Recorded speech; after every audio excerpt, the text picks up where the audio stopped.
Hello, it's Yokai Kajidori here, and on behalf of my business partner, Trevor Stockwell, and the amazing team here at World Outsourcing Solutions, I want to welcome you to this special episode of Enlightened Entrepreneur. You can find us at worldoutsourcingsolutions.com, where we specialize in providing business owners from all walks of life with highly trained, highly skilled virtual assistants. We are the go-to center of all your outsourcing needs based here in the United Kingdom. Hi, everyone, and welcome to World Outsourcing Solutions podcast. Today's interview is sponsored by World Outsourcing Solutions, where we help business owners with outsourcing needs and other business-related subjects. But today I have a very special guest, and we're covering a very special topic. And the title of our interview today is Myth and Misconception about Real Estate Property Management that can kill your results. My name is Yokai Kajidor, and today I'm talking with real estate property management expert Kimberly Smith about the common myths and misconception about real estate management that stops most entrepreneurs or business owners or even everyday people dead in their tracks really before they even get started. Welcome to the call, Kimberly. Great. Thanks for having me today. Awesome. Now, Kimberly is a well-known expert on the subject of real estate property management and has graciously consented to this interview to share extensive knowledge and experience to dispel the common myths and misconception in this area so every entrepreneur can understand how to meet the housing needs of experienced business travelers and the discerning travelers on the budget. Once again, thank you for being here with me. My first set of questions, Kim, is about your background in the field of real estate, so that our listeners here will be able to identify with you. So to get us started, could you tell us a little about yourself in terms of background, education, and the experience in real estate property management? Sure. Well, I've been doing real estate property management and specifically corporate housing property management for over 20 years here in the United States. And, we all come to our day jobs in unusual ways. I have a political science degree in Southeast Asian studies, and I was having fun traveling the world. My next college class happened to be an internship in San Francisco, and I was offered an internship at the Museum of Modern Art. And for whatever reason at that time, I thought that sounded boring. So I went back to my professor. I said, I'd like a new internship, please. And he said, well, that's nice, but I only have one internship left and you're going to take it. You're going to go work with this small little office of 4 women doing corporate housing property management. And that's all I've got, and that's what you're going to take. So Ian and I walked and sat down with these 4 women and learned a little bit about what they were doing and helped them with some marketing. And it seemed to be an interesting business opportunity. 12 months later, I was hired to work for them full-time after I graduated from college. And it was really from the ground up. We were furnishing them. We were setting them up to meet our expectations. That first year, we did about $400,000 in rents. And then we grew the business over a course of about 4 years. And at the end of the 4-year period, we were doing about $10 million in gross rents on an annual basis. As all 20-year-olds, I thought I knew everything. So I quit my job and moved to a new state and decided I was going to do it on my own. And so in 1999, we founded Avenue West Corporate Housing, which was a real estate brokerage that focused on this concept of furnished residential property management. And so we took that for a long time. However, we were looking for Class A properties, really trying to get that high-end business traveler. We had a very specific niche that we were meeting. However, we were connecting with lots of individuals who had real estate needs and real estate pains. And, can you help me with this? And can you help me with that? And we found what we did is we created our own competitor. So we created a product called corporatehousingbyowner.com, which is an online marketing platform for people to do management and property corporate housing all on their own. Right. And then we decided we needed to grow that initial thing. So today we franchise the real estate property management business. Beautiful. And this happened in early 2000 or late 2000? Avenue West Corporate started in 1999. Corporate Housing by Owner was launched in 2006, and Avenue West Global Franchise was launched in 2010. Incredible. I love the way that you've progressed in this field, and it's obvious, to me at this point that you've got some extensive knowledge in the subject of real estate property management. And I'm hoping that by the end of our time together, a lot of of our listeners would have learned a great deal about this field, from our time here together. Now, would you consider yourself to be an overnight success when it comes to real estate property management? I've had done really well, but no, I believe it's old-fashioned blood, sweat, and tears. Creating. I'm a systems person, so one transaction, the fact that it was a success is great. But what I ultimately want is continued residual income over a period of time. And so it takes a while to understand that, how to create that, how to manage that, how to adjust that based on economic, good old-fashioned blood, sweat, and tears. Incredible. And you believe in creating systems? Yes. Essential. Talk to me about that, about creating system, especially within the real estate property management. How have you managed to pull that one off? Yeah. So the first thing about almost any sales position, whether it's real estate or not, is how do you set your customers' expectations, and then how do you deliver based on what they expect or exceed what they expect?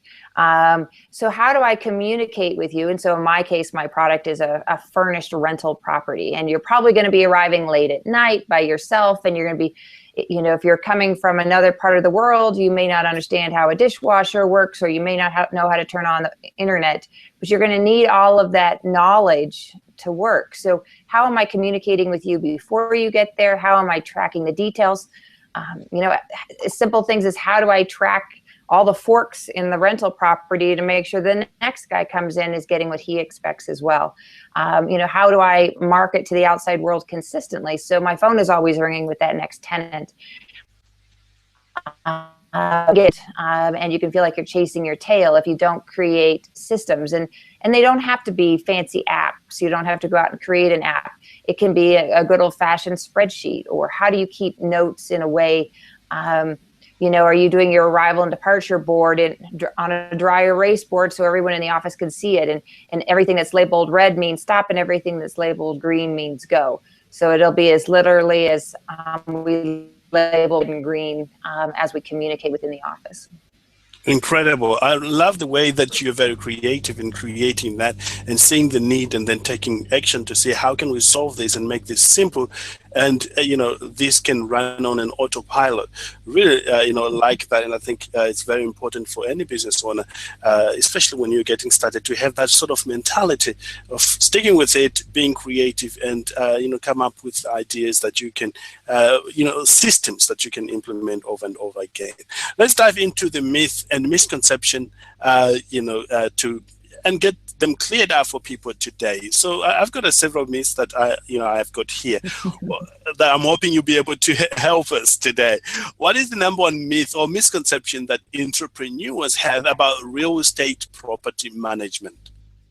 Yeah, and I think these concepts transcend business again. So that whether you're an entrepreneur starting a pen company or you're a real estate property management company, the same thing is that if you do everything right, you will succeed. And the answer is no. I'm afraid you can't always succeed. And so how do you put yourself into a situation where, again, you can do everything right and things can still go wrong? And that's partly where your systems come in too, but it's also diversification. You can't put all your eggs in one basket. And too often, real estate investing has become this sexy term, and everyone's like, oh yeah, I made $1 million on that real estate. But what they don't tell you is they may have lost $5 million on other real estate. And yes, they had that one success.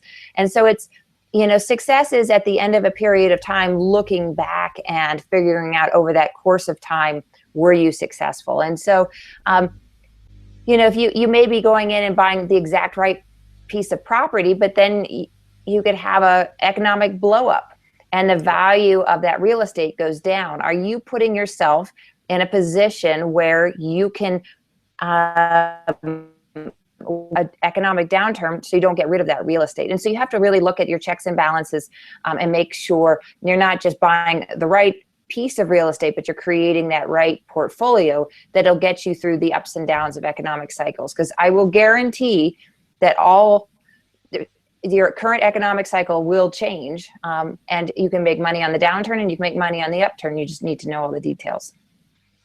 Incredible. Now, you mentioned very precisely about this myth. How does believing that, hurt business owners or entrepreneurs?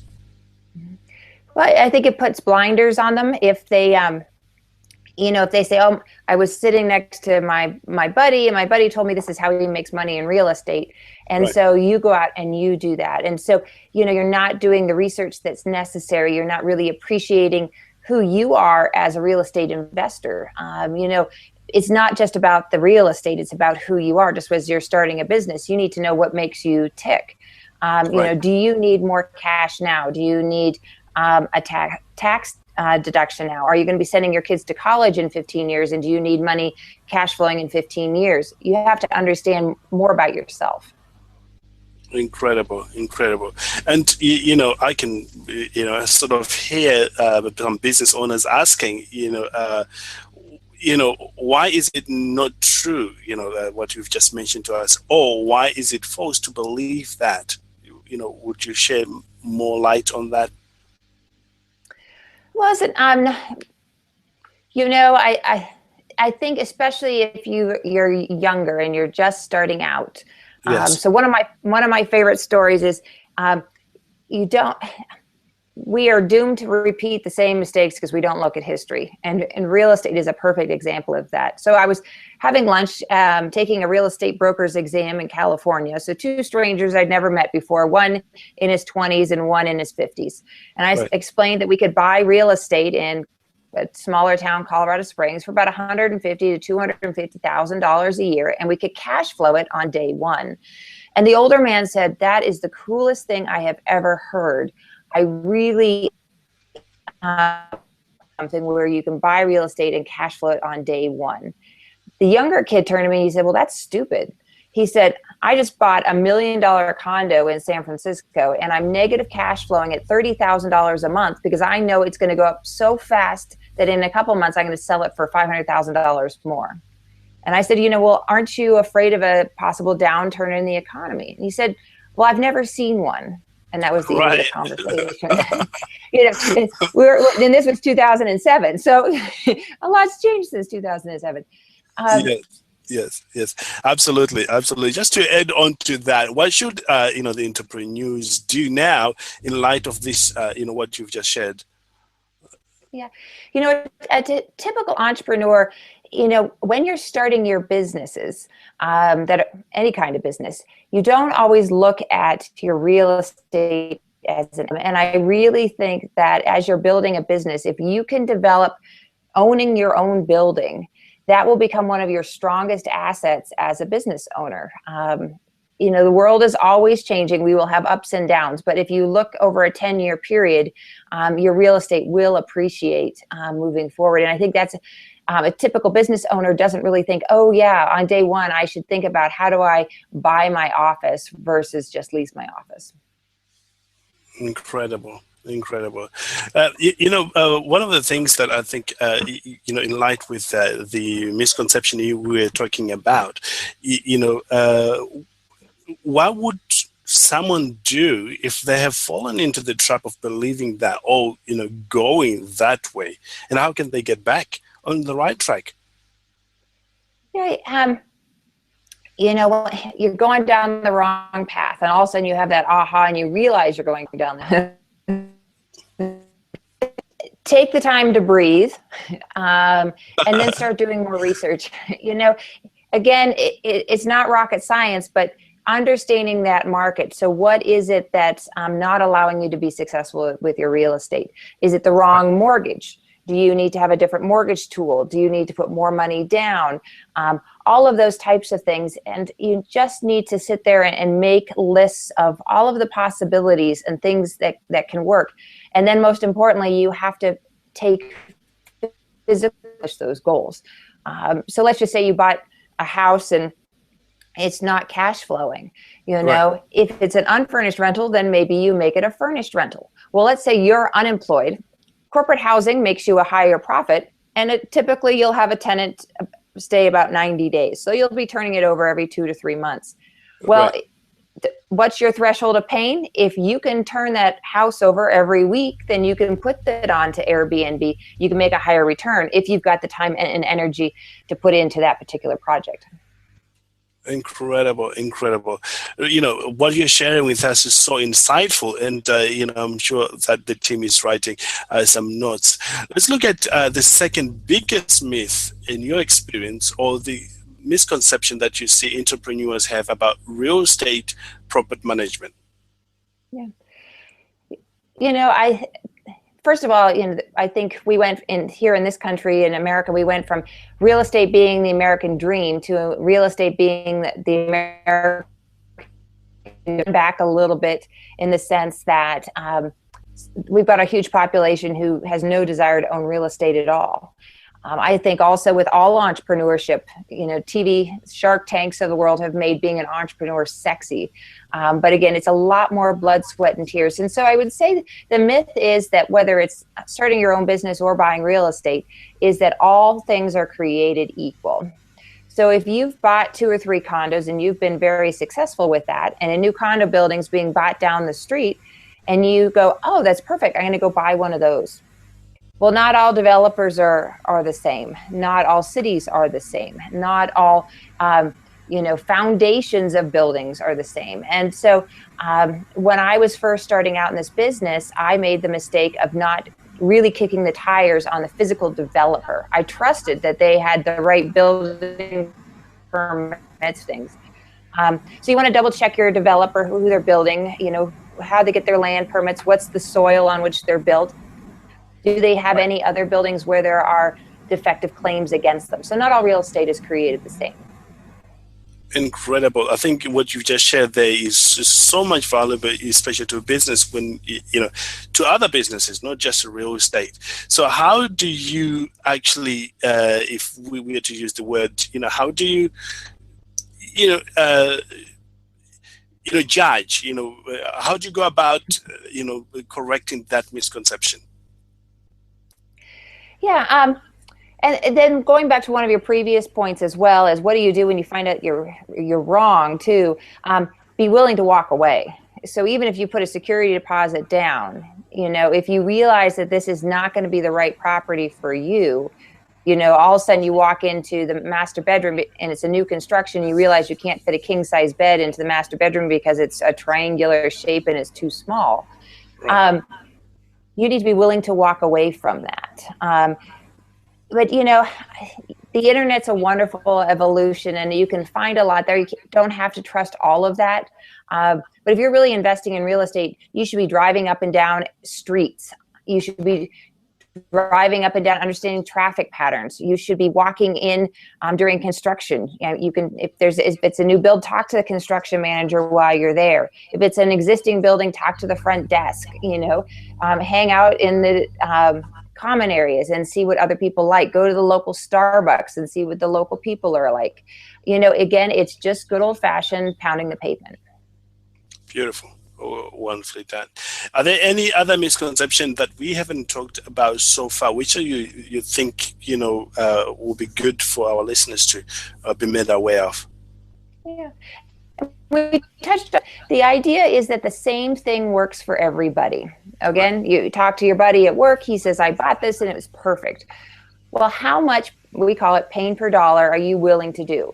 If you have 3+ kids and you're going crazy and there may be an opportunity to make money on that real estate, but if it's going to drive you to take care of all of those details, then you either need to hire a property manager or you need to buy a different kind of real estate. So if you buy something that works as an unfurnished property management rental, it's going to have less pain per dollar. You're going to have the same tenant there for the whole year. Wonderful. Wonderful. Amazing.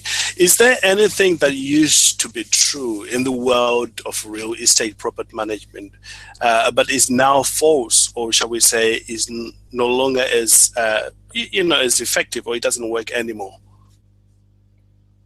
Well, I think the biggest change, of course, is mortgages and how mortgages are given. It's a much more painful process. Getting a mortgage takes a lot longer time. But you get wages. The idea that you have to do it on your own. There are great organizations that allow you to invest through their programs. So they find houses in other markets. They'll say, don't invest in your backyard just because it's simple. You may find that perfect investment unit halfway across the country, and they'll help you with that and manage that. Right. One thing I always try and tell every entrepreneur that I work with, a real estate investor, is trust your gut. And sometimes we spend too much time listening to the experts and not enough time listening to our gut. And so I would challenge you, if you're new at whatever you're doing, if it doesn't quite make sense to you, again, do a little bit more of that research. Just don't take an expert's advice and assume that it fits you. Wonderful, wonderful. I think that's one of the shortfalls, of not being diligent and listening from within, that you end up regretting that. I knew that's where that feeling of discomfort was coming from. Totally agree with that, Kim. As we're coming towards the end of our time together, what is the perfect mindset an entrepreneur, or just anyone who wants to be in the real estate property management should have, which to a certain degree guarantees some level of success? Yeah, you have to run the numbers. Right. So I can't, talking to a local entrepreneur who decided they were going to open a karate dojo. And I said, well, how many students do you need to have in each class in order to accomplish your financial goals? And they had no idea. You need to make spreadsheets and write lists. What is the real estate going to cost you? What are your taxes going to cost you? What if the hot water heater goes? You have a contingency plan. Do you have the right insurance in place? Are you tenants? So if something goes wrong, you can easily fix accidental damage. Accidental rental damage insurance is very prevalent in property management these days. If you're feeling overwhelmed, then in the beginning you start with a property manager who's going to help you with that process. You're going to learn a lot. But it is not an easy process. And if you don't know your numbers, and you need to, and this is, again, an easy thing to ask your friends. I bet if you have 10 friends, you're going to get 8 different opinions on how to expense real estate and what tax breaks, and just start writing down those details as you're interviewing the people around you. You're going to narrow that down to your list of what should I expect going into this? Can I survive if the property sits vacant? Can I move into the property if the property is vacant?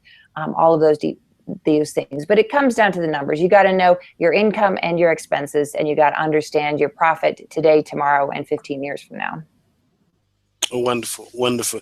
Now, now that, we are very clear on this, is there anything that, we haven't touched on that you think, anyone who is to go into the real estate property management should have, or a certain belief, that you can share with our listeners today? Sure. Well, you can always, I have a book, so I have a Complete Idiot's Guide, Making Money with Rental Properties. You can check it out at your local. You can check it out at your local library. It's designed as a reference book. Again, the what if scenario. So if you have a question, don't just assume you get an answer. Find it in the index, flip through to the page. Just be practical about it, and don't overreact.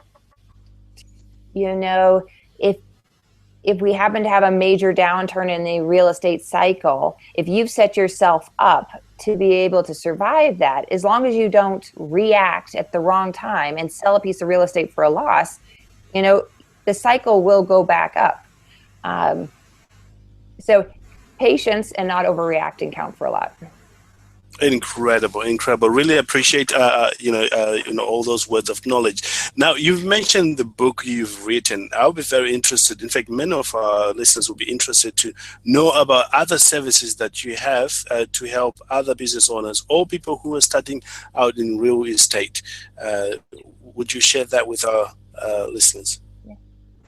So we'll start with the freebies, which is if you go to corporatehousingbyowner.com and you register for free. If you go into your knowledge, your database in your dashboard, there's as much information as we can possibly imagine. If you go to corporatehousingbyowner.com and /blog, there are hundreds and hundreds of information on what do I do if I have bed bugs? What do I do if I have a hoarder? How do I economically upgrade my bathroom? All of those details are there and are free for you.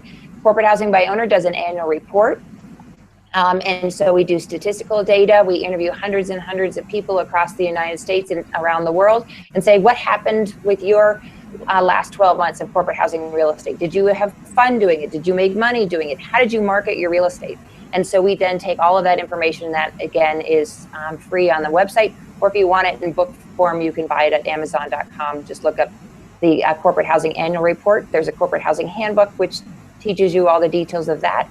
If you say, hey, I like the idea, but I'd like to have more full service, we currently have 8 real estate property management companies across the United States, from Boston to San Francisco to Dallas to Denver, Colorado Springs, Phoenix, Atlanta, Georgia, and Fort Collins. And you can call a local Avenue West office and say, hey, I would like a property specialist with me, or advise me on what to buy. And those property managers in those offices will help you. If you're intrigued even more and you say, hey, I'd like to make an Avenue West franchise, we can do that. So you go to avenuewest.com /global franchise and talk to us and say, hey, I'm interested in real estate. I don't want to just do transactions. I really want to build a business that is that residual income for me. I love people. I love contracts. I love helping people. Teach me how to do what you do. And Avenue West Global Franchise does that. Incredible. Once again, thank you, Kimberly, for such a great interview. And I'm sure all our entrepreneurs in our audience have a much clearer understanding of the realities of real estate property management now that you have cleared up all those myths and misconceptions. So thank you very much for sharing your expertise and your experiences so graciously. And again, if people want to get in touch with you, they can visit several websites, one of which is avenuewest.com. Do you have an email address that they can get hold of you? Sure. Kimberly at avenuewest.com. Kimberly spelled the traditional way and Avenue West spelled all the way out. And they can call us at 303-825-7625. And we're happy to answer any of their questions. Incredible. So once again, thanks, Kim, for being here with us. And for our listener, thanks for tuning in and learning some, nuggets of how you can do this very, very well. Once again, I invite you to visit Kim's website, which is www.avenuewest.com. Alternatively, send us an email at support@worldoutsourcingsolutions.com, and we'll put you in touch with Kim. Have a great day, and thanks again, Kim.